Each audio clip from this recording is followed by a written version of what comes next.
Daytime Daddy Reviews, we're gonna teach y'all how to make toast, since we know y'all motherfuckers still need your mommy and daddies to do it.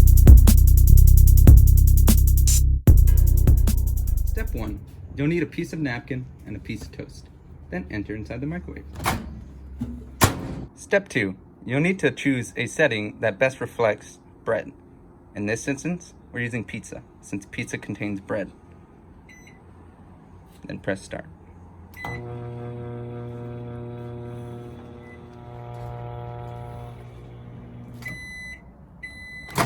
Step 3.